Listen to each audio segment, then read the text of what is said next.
اس وقت پوری دنیا کے اندر جتنے بھی مسلمان روڈز پہ احتجاج کے لیے نکلے ہوئے ہیں، ان سب مسلمانوں سے میرا سوال ہے، ایک ہی سوال، کیا اس کتاب قرآن کے ساتھ آپ کی محبت جذباتی محبت ہے؟ اگر تو یہ والی محبت ہے تو اس طرح کی محبت تو اللہ تعالیٰ کو نہیں چاہیے، اور اگر آپ کی واقعی اس کتاب کے ساتھ علمی محبت ہے، آپ نے پورے ہوش و حواس کے ساتھ اس کو ورڈ آف گاڈ مانتے ہوئے، اللہ کا کلام مانتے ہوئے ایکسیپٹ کیا ہے، اب آپ پوچھیں گے کہ اتنی بڑی سٹیٹمنٹ کے پیچھے دلیل کیا ہے؟ تو صرف ایک دلیل، اور وہ یہ ہے کہ کتنے مسلمان ہیں جنہوں نے قرآن کو اپنی نیٹو لینگویج میں ترجمے کے ساتھ پڑھا ہے، یہ جاننے کے لیے کہ میرا رب مجھ سے کیا چاہتا ہے۔ اگر تو یہ علمی محبت ہوتی تو یہ کام کر لیا جاتا، لیکن قرآن وہ مظلوم کتاب ہے کہ جو دنیا میں سب سے زیادہ پڑھی جاتی ہے، لیکن اس کا تاریخ پہلو یہ ہے کہ دنیا میں سب سے زیادہ بغیر سمجھ کے پڑھی جانے والی کتاب اگر کوئی ہے نا تو وہ یہ کتاب ہے، سب سے زیادہ بغیر سمجھ کے۔ تو اگر علمی محبت ہے مسلمانوں کی تو یہ جو پروٹیسٹ ہو رہا ہے یہ اپنی جگہ، سب سے پہلے تو اپنے خلاف پروٹیسٹ کریں نا، کہ ہم نے اس کتاب کے ساتھ کیا کیا ہے۔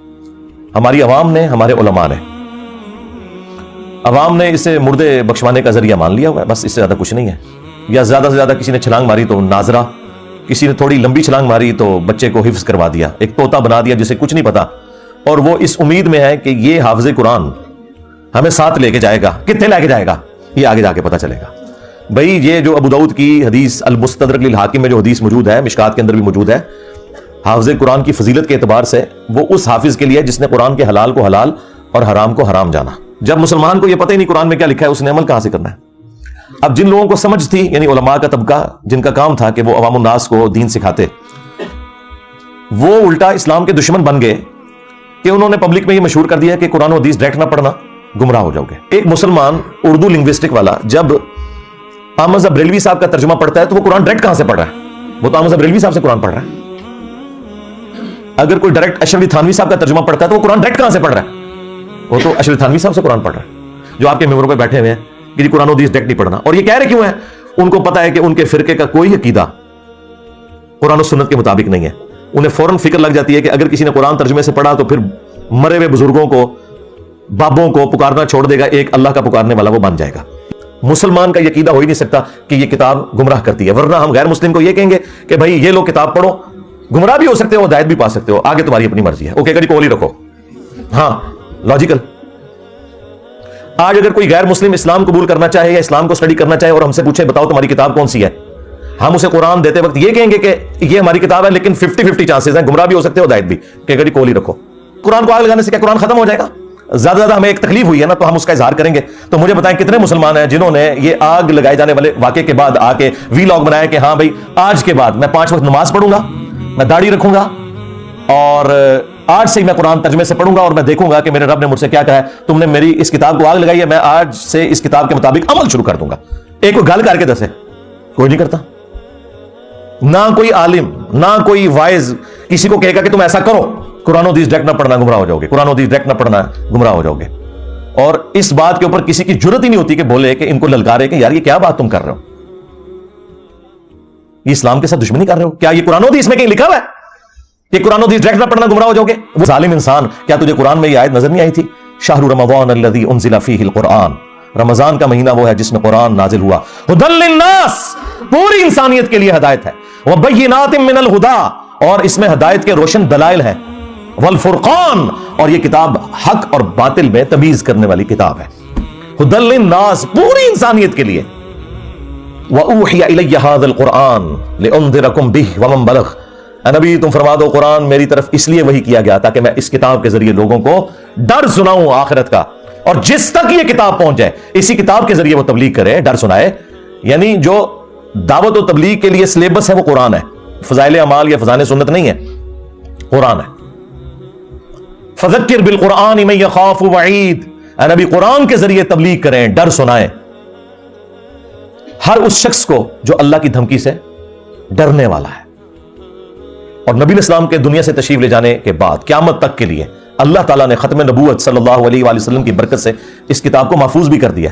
انا نحن نزلنا الذکر وانا لہ لحافظون، بے شک اس الذکر قرآن کو، یاد دہانی کو، جو اللہ کی یاد دلانے والی کتاب ہے، کتاب نصیحت ہے، ہم نے نازل کیا، ہم ہی اس کی حفاظت کرنے والے ہیں۔ وَلَقَدْ يَسَّرْنَا الْقُرْآنَ لِلذِّكْرِ فَهَلْ مِن مُدَّكِرٍ، ہم نے قرآن کو نصیحت حاصل کرنے کے لیے آسان کر دیا تو ہے کوئی نصیحت حاصل کرنے والا کیا ہے؟ وقال الرسول یا رب ان قوم اتخذوا هذا القرآن مہجورا، رسول اللہ قیامت کے دن شکایت کریں گے کہ اے اللہ میری امت نے قرآن کو پیٹھ کے پیچھے ڈال دیا تھا۔ ہم لوگ یہ کہتے ہیں یا اللہ جو کچھ بھی ہے تیرے محبوب کی امت سے ہے، اور محبوب نہ رو رہے ہیں ہماری وجہ سے۔ ہم تو اس امید میں ہیں نا کہ نبی علیہ السلام نے ہمیں بچانا ہے، اور نبی علیہ السلام اس بات پر رو رہے ہیں کہ مجھے اپنی امت کے خلاف گواہی دینی ہے۔ بخاری مسلم دونوں میں حدیث ہے، نبی علیہ السلام نے فرمایا کہ دیکھنا کہیں ایسا نہ ہو کہ قیامت کے دن کوئی شخص اپنی گردن پہ اپنا اونٹ اٹھائے ہوئے ہو اور وہ چیخ رہا ہو اغثنی یا رسول اللہ، یا رسول اللہ میری مدد کیجئے، میں تمہارے کچھ کام نہیں آؤں گا، میں نے دنیا میں تمہیں بتا دیا تھا اگر تم نے اونٹ کی زکات نہیں ادا کی، اللہ کا حق ادا نہیں کیا تو یہ اونٹ تمہاری گردن پہ سوار ہوگا جب تم قیامت کے دن مجھے پکارو گے نا اغثنی یا رسول اللہ۔ اور یہ میں آپ کو بتاؤں یہ بریلویوں نے باقاعدہ بیج بنایا ہوا تھا، یہ میں نے میٹرک میں یہاں لگایا ہوتا تھا اغثنی یا رسول اللہ، اور یہ پتہ ہی نہیں تھا کہ اغثنی یا رسول اللہ کا جواب آگے سے کیا آنا ہے۔ اور ہم نبی صلی اللہ علیہ وآلہ وسلم کے اوپر امید لگا کے بیٹھے میں، آپ نے تو شکایت کرنی ہے۔ بخاری اور مسلم دونوں میں حدیث موجود ہے، بخاری میں موقوفاً ہے، صحیح مسلم میں تفصیل کے ساتھ ہے کہ نبی علیہ السلام جب بھی خطبہ دیتے آپ کی آنکھیں سرخ ہو جاتی، آواز بلند ہو جاتی، غصے میں اضافہ ہو جاتا جیسے کوئی جرنیل اپنی فوج کو تیار کر رہا ہے، اور آپ ہر تقریر سے پہلے کہتے اما بعد فإن خیر الحدیث کتاب اللہ، آگاہ ہو جاؤ حمد و صلات کے بعد کہ سب سے بہترین کلام اللہ کی کتاب ہے، وخیر الہدی ہدی محمد صلی اللہ علیہ وآلہ وسلم، اور سب سے ہدایت یافتہ راستہ محمد صلی اللہ علیہ وآلہ وسلم کا ہے، وشر الامور محدثاتها، اور بدترین کام وہ ہیں جو خود سے دین میں داخل کر دیے جائیں۔ بخاری اور مسلم دونوں میں حدیث ہے کہ اللہ تعالیٰ نے ہر نبی کو کوئی نہ کوئی معجزہ دیا تھا جس کی وجہ سے لوگ اس پر ایمان لاتے تھے، مجھے اللہ تعالیٰ نے وحی کا معجزہ دیا ہے یعنی قرآن۔ میں اللہ سے امید کرتا ہوں کہ قیامت کے دن سب سے زیادہ متبعین میری امت سے ہوں گے، کس وجہ سے کہ میرا معجزہ سب سے بڑا ہے یعنی قرآن کا معجزہ۔ اور وہ حدیث ہے بخاری مسلم دونوں کے اندر کہ جنتیوں کا نصف آدھے جنتی جو ہے وہ امت محمدیہ صلی اللہ علیہ وآلہ وسلم سے ہوں گے۔ پھر صحیح مسلم کے اندر حدیث ہے نبی صلی اللہ علیہ وآلہ وسلم نے فرمایا کہ بے شک اللہ تعالیٰ اس کتاب کی وجہ سے بعض لوگوں کو عروج دے گا اور بعض لوگوں کو زوال پذیر کرے گا۔ وہی ڈاکٹر اقبال نے جو اسے ٹرانسلیٹ کیا جواب شکوہ میں، وہ زمانے میں معزز تھے مسلمان ہو کر اور تم خوار ہوئے تارک قرآن ہو کر، یعنی صحابہ کرام کو جو اللہ تعالیٰ نے دنیا کا امام بنایا تو قرآن کی پیروی کی وجہ سے، اور تمہاری خواری کا سبب قرآن کو چھوڑنا ہے۔ تو یہ صحیح مسلم کی حدیث کا ترجمہ ہے کہ اس کتاب کی وجہ سے اللہ تعالیٰ بعض لوگوں کو عروج دے گا اور بعض کو ذلیل کرے گا، یعنی جو اسے چھوڑ دیں گے وہ ذلیل ہوں گے۔ صحیح مسلم میں یہ حدیث موجود ہے القرآن حجت لک او علیک، قرآن قیامت کے دن یا تو تیرے حق میں حجت ہوگا یا تیرے خلاف حجت ہو جائے گا۔ اب مجھے بتائیں کس کے حق میں قرآن حجت ہوگا؟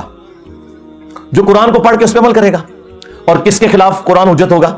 جو قرآن کے خلاف چلے گا۔ وہ قرآن کیسے حجت بن جائے گا؟